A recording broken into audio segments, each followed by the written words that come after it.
here we go. This is the Skip Bayless Show. This is episode 16, and this is everything I cannot share with you during 2.5 hours of live go-for-the-throat debate show called Undisputed. Today's topics will include the rise and the fall of Kevin Durant. Today's topics will also include me pulling back the curtain on how exactly Undisputed comes together, is put together every night and every very early morning.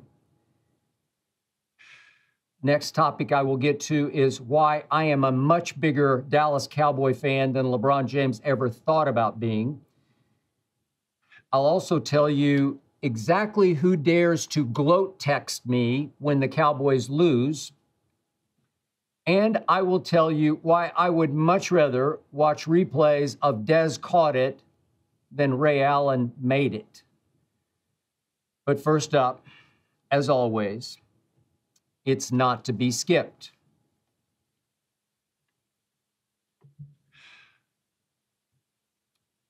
I'm about to explain to you, confession, why I ultimately was wrong about Kevin Durant. Kevin bleepin' Durant. I'm about to explain, unfortunately, why I ultimately overestimated and in the long term overprotected Kevin bleepin' Durant.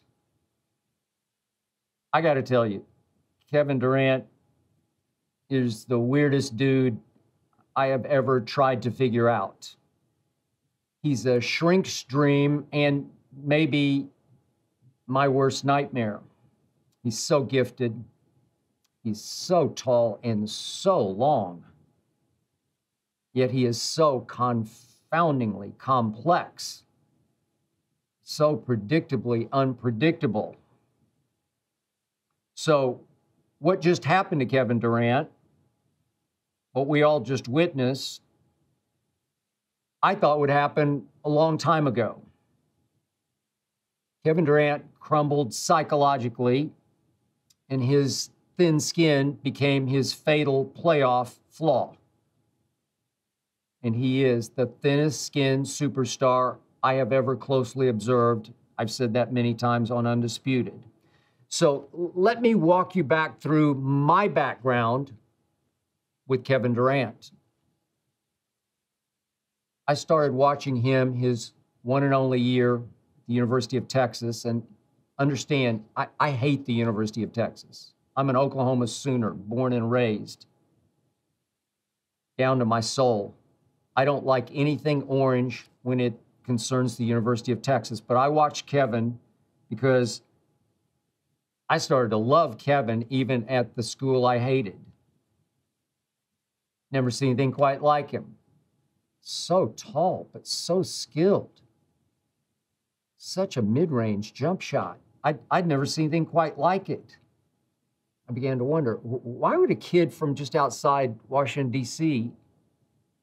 decide to go play 1 year of basketball at Texas?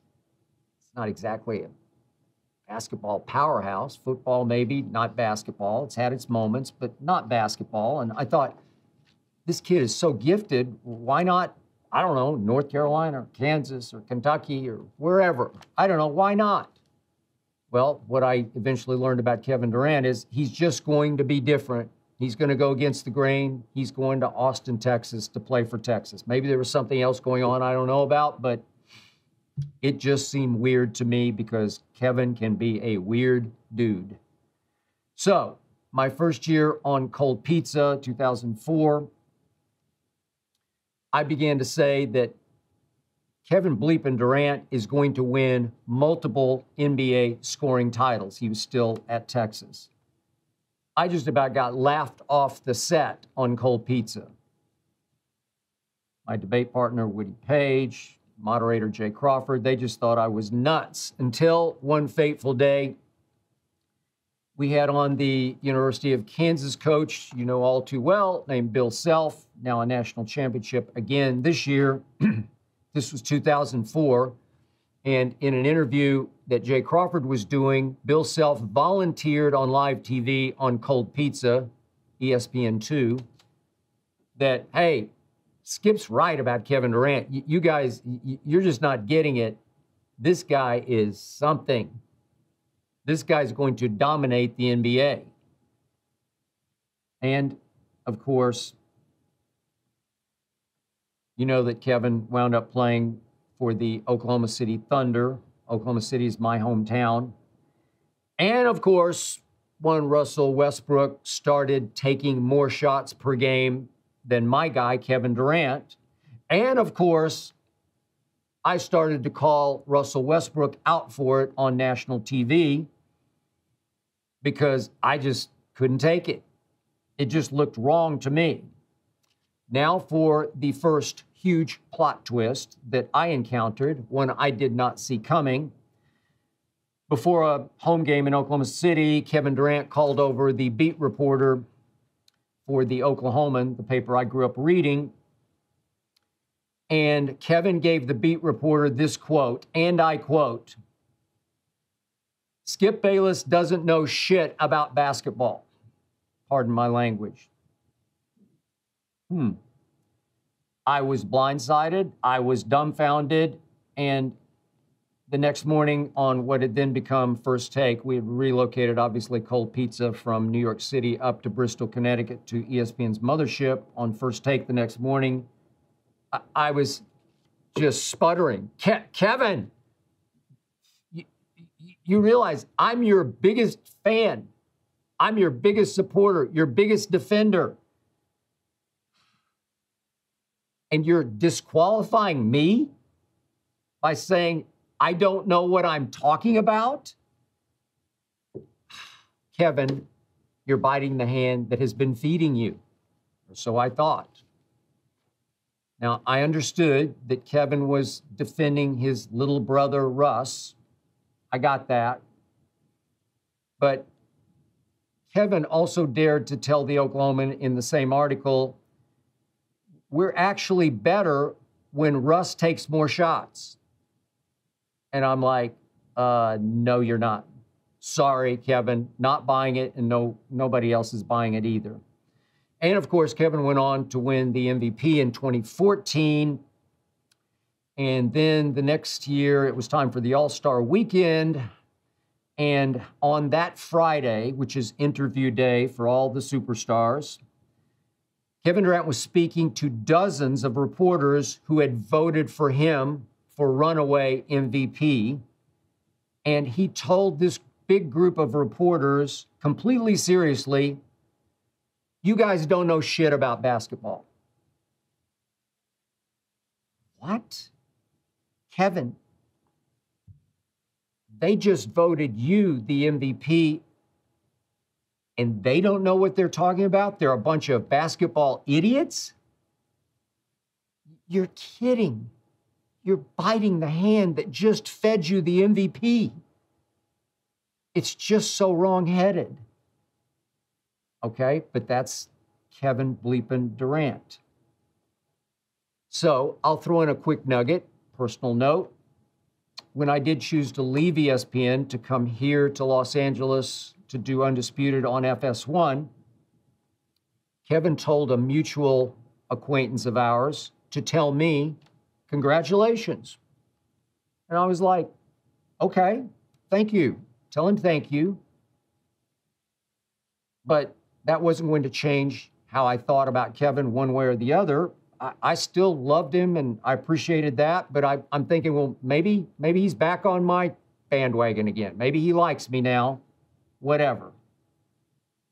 I continued to call him, as you probably know to a fault, the best player on the planet. It became almost a ritual on Undisputed during NBA season and playoffs. Kevin Durant is the best player on the planet. Not LeBron James, Kevin Durant. Obviously, Kevin is a much better shooter than LeBron ever dreamed of being.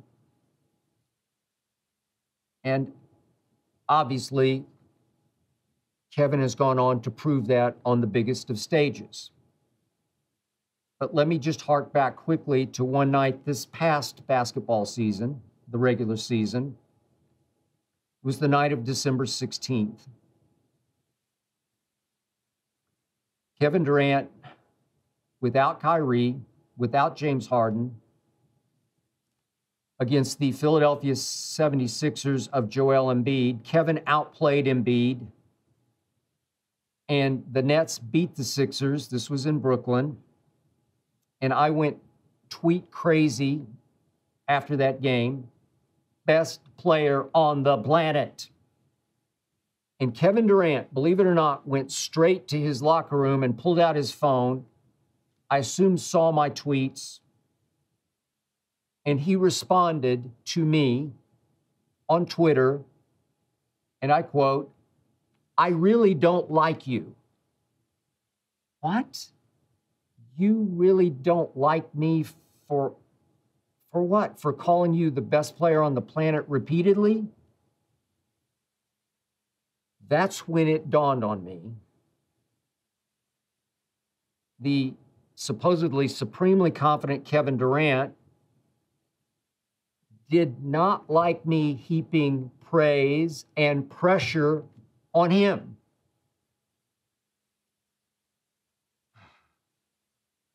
I was actually complimenting him too much in his eyes. And I was threatening what now started to appear to me to be very thin-skinned and fragile confidence inside the supremely confident Kevin Bleepin Durant. I know that's deep, but I believe that was starting to operate. And when I hark back on, you don't know shit about basketball, I think he was trying to undercut me to take some pressure off him. Yeah, we're better when Russ takes more. No, you're not. Does that mean you don't want to be the man in Oklahoma City? I don't know. Help me out here, Kevin.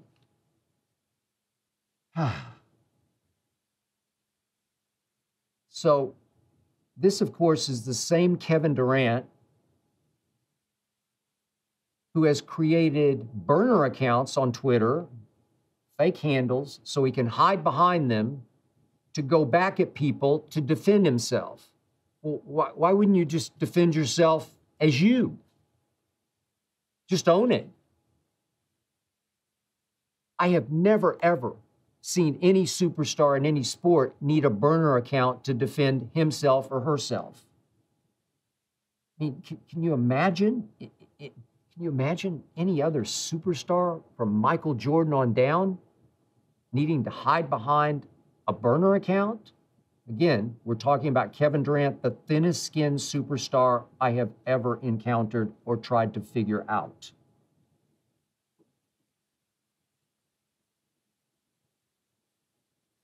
And it began to dawn on me that he was actually extremely oversensitive and underconfident. So why did Kevin Durant, going into year 10 in the NBA, suddenly decide to leave Oklahoma City and leave Russ behind? Well, obviously, it's because he decided he couldn't win a championship with Russell Westbrook as his primary decision maker at point guard.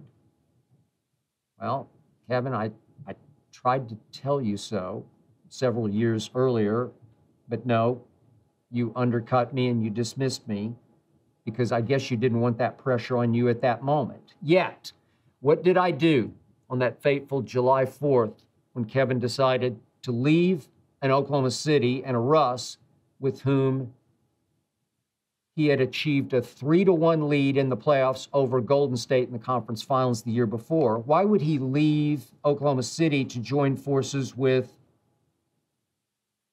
Steph and Clay and Draymond in Golden State? Interesting. I defended it. I just said, well, he wants to maximize his chances in year 10 of finally breaking through and winning a ring.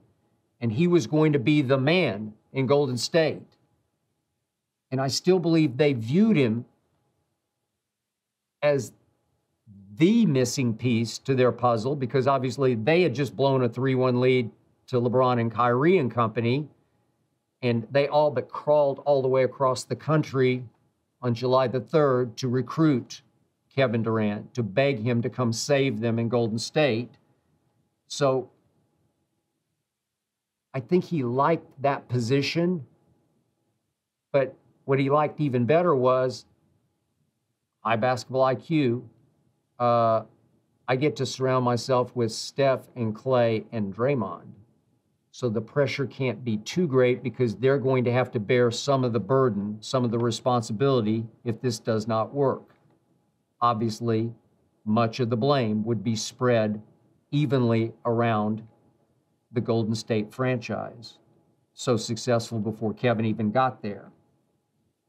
So obviously, he was the best player on a much better team, and I let him off the hook for that, and I'll be the first to admit it. I've said this again and again. What I love the most about Kevin is that he is a deadly late-game clutch free throw shooter. I've never seen anyone better from the late-game free throw line than Kevin Durant. See last summer's Olympics. See the gold medal game. See Damian Lillard stepping up, clanking 2 free throws late in the game to clinch. See Kevin Durant run to the other end when they got the basketball back and just wave for the basketball. He wanted it. He wanted to get fouled. He wanted to stride to the other end and stand at that line by himself from 15 feet away and go swish, swish, gold, gold. Thank you very much. Fly home safely. That's what he does best. But as I get bombarded with on a daily basis on Undisputed from Shannon Sharp and his research team, he's actually a towering contradiction, because as a late game clutch shooter from the field, from the floor, according to all of Shannon's stats, he's way overrated. And I have way over-defended him in that category.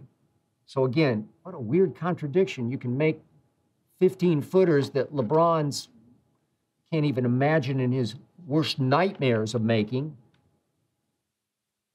You can make that shot, but even LeBron, as unclutch as LeBron is a better late-game jump shooter, three-point shooter, two-point shooter than you have proven to be.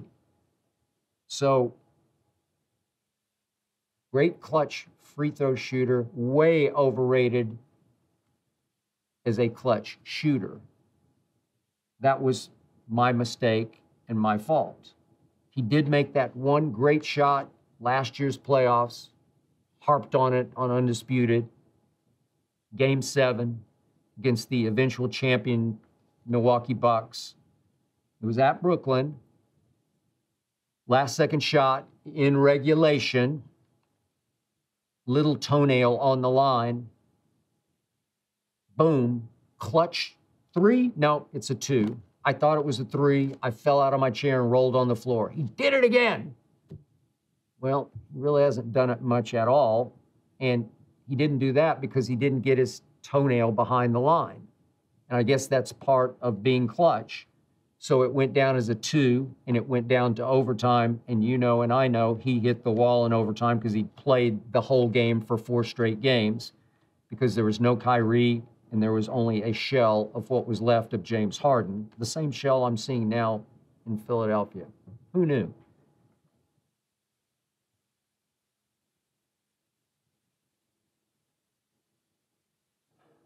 From the floor, eggshell confidence in the clutch. So here we go into what happened in this year's playoffs. But I will set you up for this by telling you, as a quick aside, that remember, Draymond Green has called 2 players a bitch. He's called 2 players during games a bitch. One was LeBron James during that finals, in which LeBron then, as Draymond got suspended for Game 5, LeBron and company roared back to historically defeat Golden State and Draymond. He got suspended because he called LeBron a bitch and then tried to kick him in the lower region. Tried to kick several people in the lower region. But my point to you is, Draymond also got mad at Kevin Durant sitting on the bench in a game at Clippers and reportedly, widely reportedly, called him a bitch. And it's the ultimate insult, male to male, as a sign of weakness. You're a bitch. Again, excuse my language, but that's the language that is spoken. That's the language Draymond spoke to Kevin. And it was the beginning of the end of Kevin wanting to remain with the Warriors. But I ask you, do you think anybody's ever called Chris Paul a bitch? Or I'll just throw out another name, Marcus Smart. Do you think ever a bitch? No. Trust me, no. Nobody would even think that. We go back to the greats. Anybody ever call Michael Jordan a bitch or Larry Bird a bitch or Magic Johnson? No, no, no, and no. But Kevin got lumped in with LeBron with the B word. So, speaking of Marcus Smart, here came he and his Celtics. Coached by a man, Ime Udoka, who sat on Kevin's bench with the Nets last year, who has helped coach Kevin in Olympics with Greg Popovich, who has sat next to Greg Popovich in many games in which they tried to figure out how to contend with Kevin Durant. Ime knows the score. Ime, once upon a time, played in this league as mostly a rugged defender. Ime very close with Tim Duncan and Manu Ginobili in the dynastic Spurs that I knew and loved. Ime knows toughness and he knows weakness. And he knew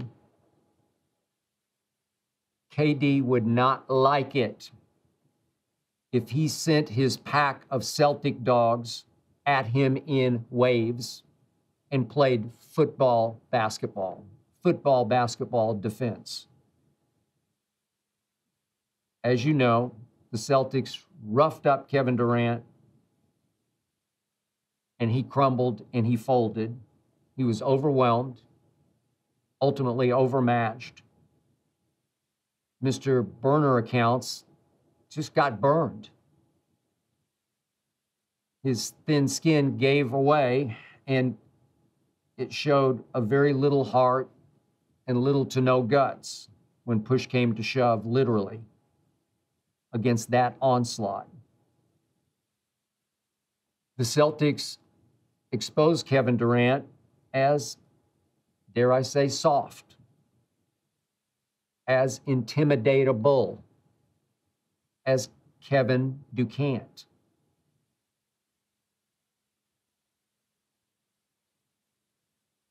Two weeks ago, thereof, Kevin made a remark to reporters that he no longer prioritizes winning, that his goal is just to improve every day his craft of playing basketball. It was a nice statement, a nice thought, but it really rubbed me the wrong way, because if you're that guy, all you care about is winning. All you would voice is, I prioritize winning. And it struck me that Kevin no longer wanted the pressure of having to win basketball games in the postseason, especially without Steph, without Clay, without Draymond. Even with Kyrie and some of James, he never wanted to be the man in Brooklyn. His very choice of going to Brooklyn was a follower choice, not a leader's choice. Kyrie led Kevin to Brooklyn. From what I read, what I was told, Kevin initially was more interested in going to the Mecca of basketball, going to Madison Square Garden and being a Knick. But Kyrie said, no, we got two Maxes over here. I grew up a Nets fan, Jersey. Let's go to Brooklyn. Kevin's like, okay, whatever you say. Kevin did not want the responsibility, the ownership of saying it was my choice for us to play for the Knicks. He willingly went along with Kyrie to the Nets. And you saw what ultimately happened or did not happen. Even the last game, the closeout game 4, Kevin finally went into all-out attack mode. And he missed 18 shots. It's a lot of shots to miss. Game 4 was actually an indictment of games 1, 2, and 3 when he was just completely overwhelmed by the onslaught. No great player, no alpha dog would be overwhelmed. The Jordans, the Birds, the Magic, just give me the damn ball and get out of the way. I don't care if two come after me. Two come after every great player, almost every possession. You just beat the double team. You go before they get there, you rise, you shoot. Your shot's unblockable. Yet you were getting it blocked by Jason Tatum because you were so tentative. You were so unsure of yourself. So in the end, forgive me for this, but I just overrated Kevin Durant. I overestimated him. That throne sits empty right now, that best player on the planet, because I can't go there anymore. I've said on Undisputed, I'm out. Sorry. He abdicated. I can no longer defend or protect. I think Giannis has a chance to rise up and sit atop that throne, best player on the planet. But first, let's see how Giannis fares against these same Celtics. Not sure about that. Will they build the same wall that Toronto was able to build a couple of years back? Yeah, they'll try. And if I know Ime and that pack of dogs he has, they will succeed. I think it's going to be very difficult for Giannis. So let's see how he fares. And let's see how I fare as I go forward without a best player on the planet at this moment. And I'll leave you with this thought. I've preached this on this show before.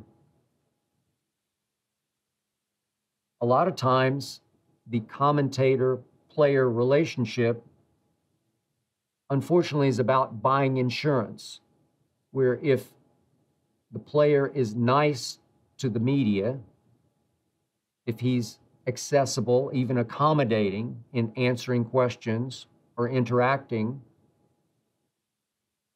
he buys some insurance or she buys some insurance with the media. It's just how the game is played. We're all human. He's human, but so am I. And so, in the bitter end, as right before your very eyes, Kevin crumbled and folded, it wasn't that hard for me to give up on protecting him because he said, I don't know shit about basketball. And then he said, I don't like you. Well, at least I remained completely objective here, and it wasn't hard to abandon best player on the planet, Kevin Durant, because there's no love lost either way. I don't think many in the media care for Kevin because he's just a weird dude. And he seems to have no friendships in the media at all. No, I should say relationships in the media. It doesn't have to go over the edge, cross the line into friendship. And in the end, I will happily go about my business without heaping praise or pressure on Kevin Durant.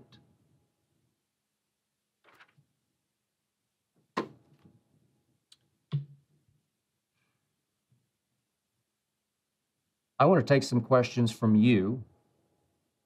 And I want to start with this one from Drew from Champaign, Illinois.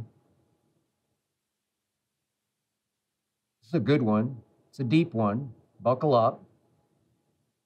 How does planning show topics for Undisputed work each morning? Well, we got to go back in time because it starts every afternoon at 4 p.m. Pacific time out here in Los Angeles. That's when I can start to explain to you how our sausage gets made. We do have a unique system that actually began with me on Cold Pizza, as I referenced before, back in 2004.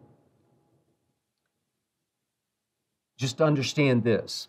It's unique because I just have I don't know how to explain it. I have a knack for coming up with the most debatable, as well as the hottest topics of the night and then the morning. It's just something I was kind of born with because you got to understand, I live for this. It is my life. So on other shows that I did, pre-Cold Pizza, I've been on a lot of different TV shows. It was always the producers on the show coming up with the topics and handing them to the quote-unquote talent, the on-air personalities or commentators of the show, so that the talent just reacted to whatever the questions at hand were, the questions presented to them. And when that happened, I would always think, yeah, but this would be a better question. That'd be a better debate. That would be hotter. These are bigger names. And when I first started on my first daily show, Cold Pizza, ESPN2, I demonstrated to the producers, I can do this. I can come up with it every single day. Well, then great, do it. You're better at this than we are. We got other things to do. So that's when it started. And it now continues, this unique system. 4 p.m. LA time, I open up a list of the top stories of the day in sports that's assembled by our excellent staff on Undisputed. And off all those stories, I read each one, bam, bam, bam, bam, bam, many down the list. I don't know, it could be 50 stories from that day. And I start making my list of maybe 15 or so possible topics for tomorrow's show. Now, big point of order. I definitely do not try to rig the show in my favor, as in choose topics that I know I can win in tomorrow's debate. The truth is, I am only looking for topics that Shannon Sharp, my debate partner, obviously on Undisputed, will be the strongest on. Heck, I love golf, I love baseball, but our audience, according to our ratings, our audience does not love golf or baseball. I talk about golf and baseball every day, every topic, but no, won't work. In the end, all that matters is the rating. So, as you would probably know, we stay mostly NFL and NBA. Biggest names, hottest topics. Fortunately for me, Shannon and I are naturally, authentically opposed on so many of our pet topics. Completely authentically. LeBron, Cowboys, Brady. So those are the obvious thank you God topics as they arise from day to day that make it onto my list. Then I call our producer, Tyler Korn, and I run down the 15 or so topics that I have selected as they relate mostly to Shannon. And I give him a quick opinion on each one, just so he knows where I'm headed. It's just like a quick yes or a no type opinion, a nutshell opinion, a capsule opinion. Then he turns around and calls Shannon to get his nutshell sort of capsule opinions, his yeses or nos, without telling him any of my stances on any of the topics. Shannon just blindly is given the topics to respond to, and off the top of his head, shoot from the lip, he just goes bam, bam, bam, bam, bam. And Tyler Korn then types up his 1 or 2 sentence opinions and sends them to me, just so I can see that, oh, okay, I got that, I got that. A lot of times I can pretty much guess what they'll be, but I want to drive home this point.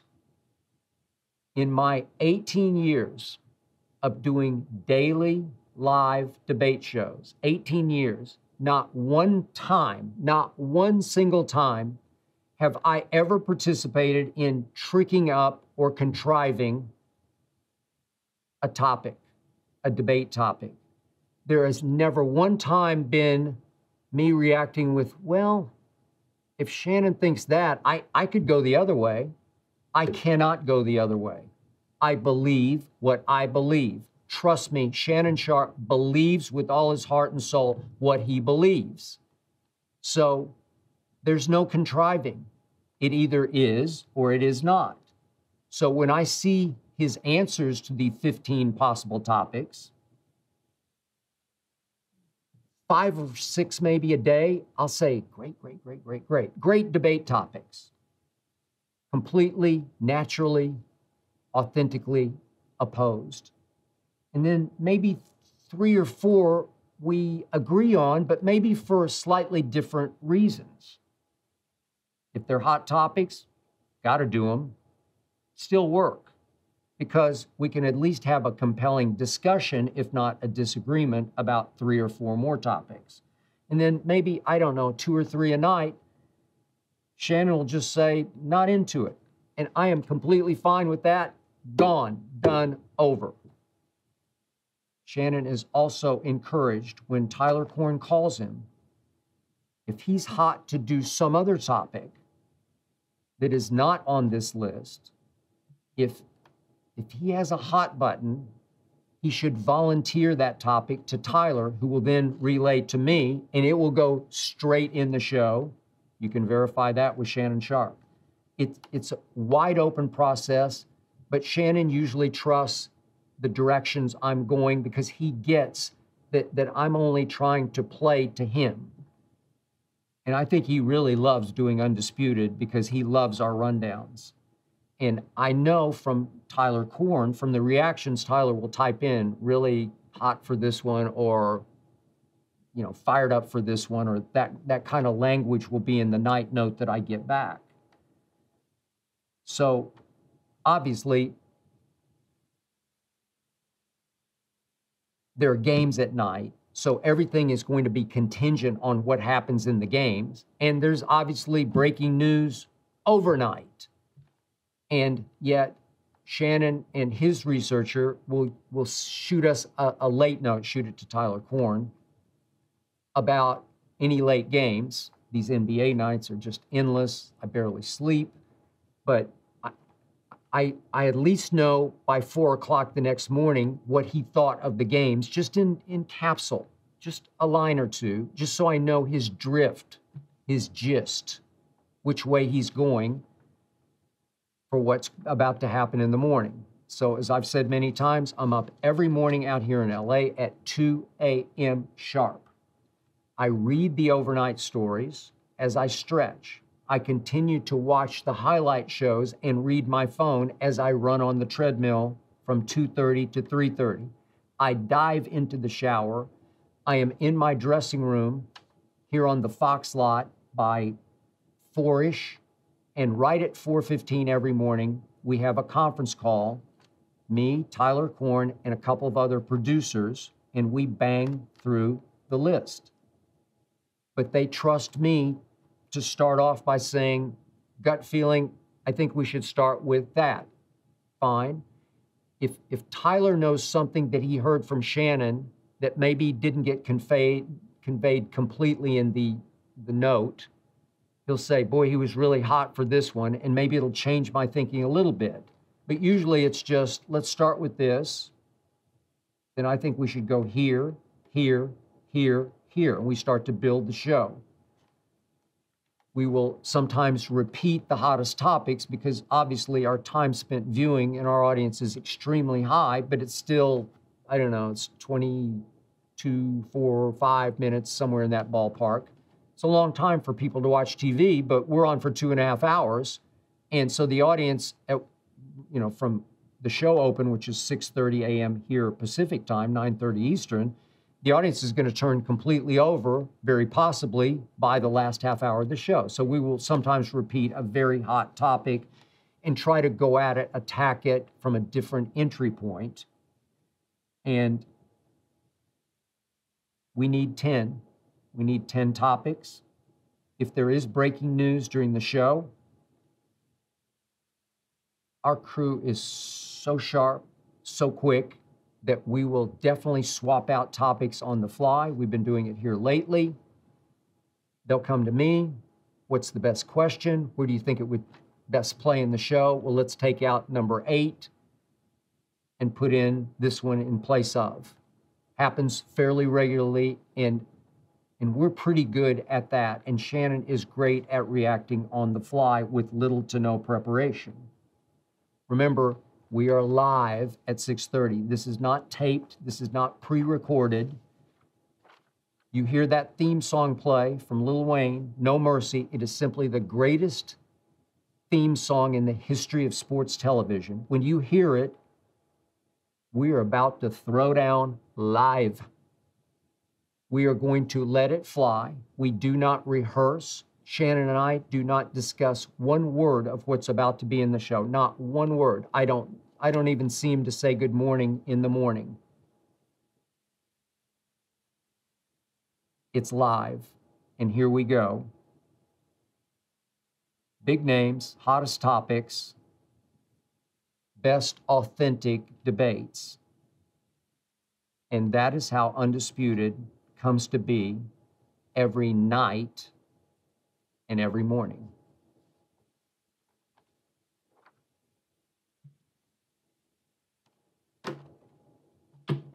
I'm going to stick with questions from the audience from here on because I like them. I like these. I like this one. This is from Sia from Brookfield, Wisconsin. Do you think LeBron is as big a Cowboy fan as you are? Sia, seriously? I mean, are we talking about LeBron, the Rams fan, now that he lives out here in LA? Or are we talking about LeBron, who sometimes loved the Cleveland Browns when he played for the Cavaliers, especially after the Browns won an occasional game? Then he's a big Browns fan. Grew up, obviously, in Akron. We talking about that LeBron, or LeBron who sometimes professes to be a lifelong Cowboy fan? I don't know which one we're talking about, but LeBron drives more different bandwagons than my man LaShannon Sharp drives on Undisputed. LeBron front runs, sometimes with my Cowboys. He front runs while I back walk, as in I repeatedly have to walk back my Cowboy predictions when they let me down, as they often have of late, or at least since 1995, not that long, but you know what I'm talking about. I am lifelong. I am diehard. I am true metallic blue to the core. And I'm going to assume that LeBron, like so many Cowboy fans I've met around the country when we've done our show remotely, from New York to out here in LA, I'm going to assume, and by the way, the Cowboys are America's team. I don't care what you say. They're actually the world's team because they are the most valuable franchise in the world. But when I ask somebody in LA or New York, how did you become a Cowboy fan? I almost always get this answer of, it's usually during the dynasty years, which would be obviously 92, 3, 4, and 5. I always hear, well, when I was a kid growing up, I started watching them on TV, sometimes because my dad was watching them on TV, but I started watching them on TV and I love the uniforms. I always hear that. I just love the uniforms. I love the color. I love the stars on the helmet. The uniforms got me. It's really not the team as much as the uniform. Sometimes it's the personalities.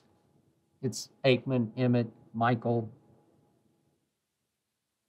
But if you think about LeBron, those dynastic years, 92, 3, 4, 5, he was age 7 to age 11. So I'm assuming, and I've never asked him about this, but I'm assuming he got stars in his eyes from those stars on the side of the helmets. Heck, I go so far back, I remember when the stars were on the shoulder pads. But my experience was completely, utterly different. My uncle, named Jim Bell, was a high school coach in Dallas, Texas during my childhood years, and he invited me to a Cowboy game as I was growing up in Oklahoma City as a huge fan of the St. Louis Cardinals baseball and football teams. Remember, once upon a time, St. Louis had a football team called the Cardinals that are now the Arizona Cardinals, still run and operated by the Bidwell family. So all I knew were the St. Louis football Cardinals because that was the only game back in the early days of television. That was the only game that we got every Sunday on TV was St. Louis Cardinals football. So I wanted to go see a game at the old Cotton Bowl in Dallas featuring my St. Louis Cardinals football team against the upstart fledgling expansion Dallas Cowboys. And finally, I was in 4th grade, age 10. I finally talked my parents one weekend in the fall, driving me down to see my Uncle Jim Bell, who took me by himself to a game out at the Cotton Bowl. These were the bad old days, expansion Cowboys. And my Cardinals won that game easily. I think it was 34-24. And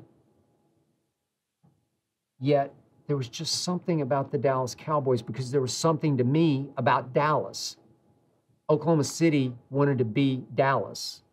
Dallas was just a bigger Oklahoma City. I think it's the same to this day.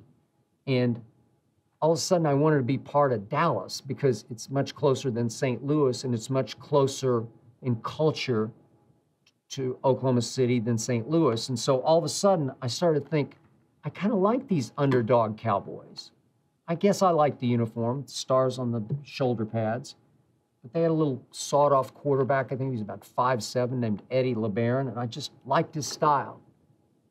I liked his chutzpah. I liked his guts and his gumption and the way he fought. And all of a sudden, I found myself starting to love the Dallas Cowboys. And then through the 60s, they became year after year next year's champion. And I fell hard, and I got hooked.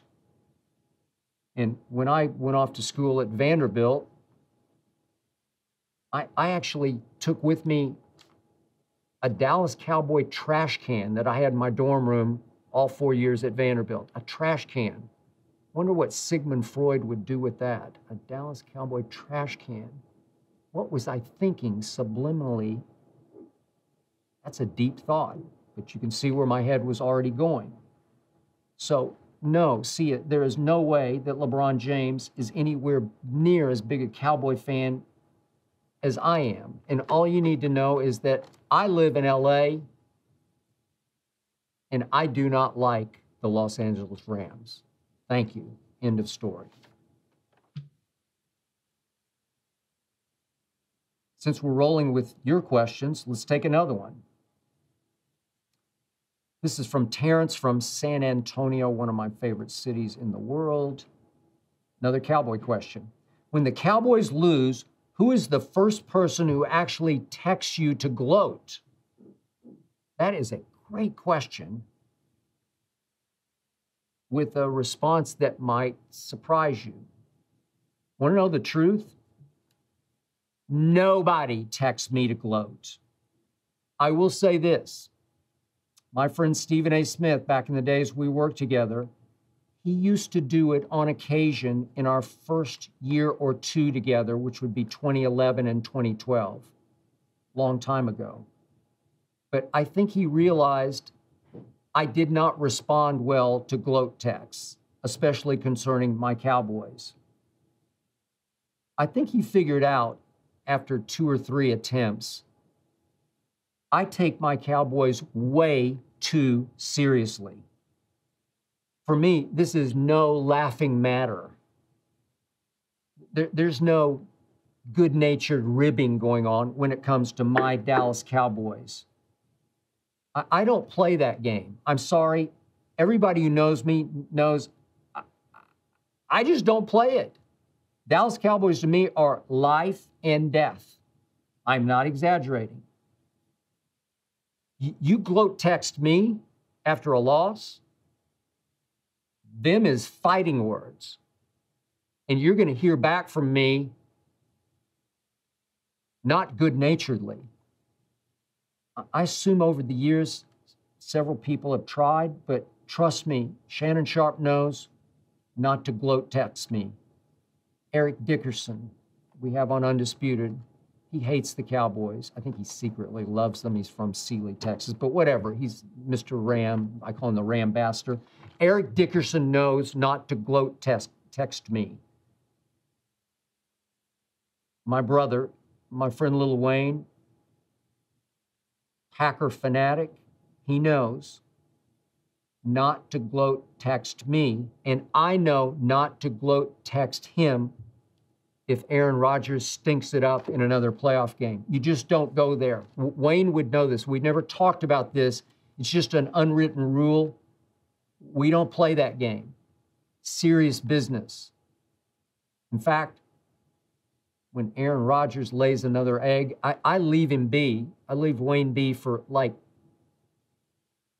72 hours before I even dare to venture back in there. And then it's not about the Packers. My friend Nelly, he just knows, no, you can rib me about other things. You can gloat text me about this or that, but not about my Dallas Cowboys.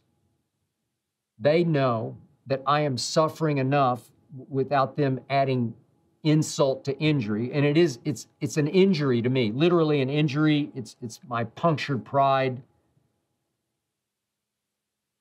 It's even my broken heart. So no, Terrence, nobody does. Quick aside, if I could, before I go back to one more of your questions. Just let me get this off my chest, please, just once, and then I'll leave it be. Night after night after night, I'm all over every NBA game played. We just went through March Madness, obviously. And I have to live with players and coaches and broadcasters, commentators, referring to knocking down shots. And it just hurts my ear. It's always, we've got to knock down more shots, or we got open shots, we just got to knock them down. You what? You got to knock down shots? I mean, you knock down bowling pins, but you don't knock down shots. Maybe, again, I'm taking it way too seriously like I do my Cowboys. But for me, making a jump shot, especially a three-point shot, it's an art form. It's just beautiful to watch. It's so athletic. It's hand-eye coordination. It's touch. It's feel. It's rhythm. It's timing. I mean, when Steph Curry swishes one from 30 feet out, it's just a thing of beauty to me, to my eyes. It's so textbook. It's reverse spin off the fingertips, the perfect arc, the splash down through the nylon. It reminds me of like the Olympic divers who plunge into the water and don't even make a ripple. It's just beautiful because it's so pure. It's so perfect. And who started knock it down? I knocked down shots. No, you didn't. You knocked them down. You're defiling a thing of beauty. I'll give you just say you got to make shots tonight, or we made shots, but don't knock them down, because you're ruining one of the most beautiful motions in all of sports, the jump shot. I don't know who started it, but I know I'd like to finish it. So thank you for letting me get that off my chest, because it will do no good. Knock it down. Okay. One more question from you. This is from Harry from Colorado Springs. Have you watched more replays of the shot made by Ray Allen against the Spurs, or Dez's quote-unquote catch against the Packers? And I'm offended that you put quotes around catch, Harry. Okay, this question suggests that I have a choice in the matter, as if I'd go home and say, you know, tonight, I think I'll watch Ray's shot. No, tonight I'll watch Dez's catch. I don't have a choice in the matter, because I'm on this daily TV show called Undisputed. And yeah, I like to call for the Dez catch because that's a positive to me. It's a positive negative, but still in the end, it's a positive, because we all know Dez caught it. He caught it. He didn't make one football move. He made two. He ran with the football, 2 strides. Then he shifted the ball into his left hand because he's a left-hander, and he slammed the ball on the goal line the way a running back would. And the referee, standing right above the play, put his arms up in the air, touchdown. It was a touchdown. I'm sorry, my Cowboys would have won that game. They had already beaten Seattle at Seattle. They would have done it again. They would have gone to the Super Bowl. Okay, so they probably would have lost to Tom Brady the way the Legion of Boom did, but they were going to the Super Bowl for the first time since the 1995 season. So for me, I don't mind that. In fact, I actually choose to call for it on occasion on Undisputed, because I like to watch it, because it's the closest thing to a Super Bowl I've had since 1995. And the irony is, the guy who blew it up is now the guy I'm stuck with as my head coach. Mike McCarthy challenged it. It's the one good thing he ever did in Green Bay. The boob Mike McCarthy challenged and won. I don't know how. Mike McCarthy blew my season up. But he caught it. You know he caught it, and I know he caught it, so I can live with that. The other one, I can't live with. The Ray Allen shot that beat my Spurs in Game 6, which should have been the closeout game in the 2013 finals, is simply the worst moment of my sports life. By far. Maybe times 100, the worst moment of my sports life. I don't choose to watch it, but unfortunately it gets shown to me again and again and again on Undisputed on live TV, and I can't stop it. I have to watch it over and over and over and over again, because they know it really tears me apart. So I can never get over it, because the producers and Shannon won't let me get over it.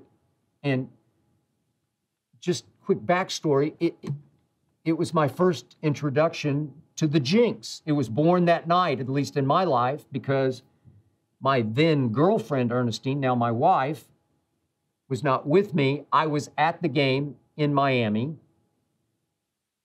and she called me on my cell during a timeout.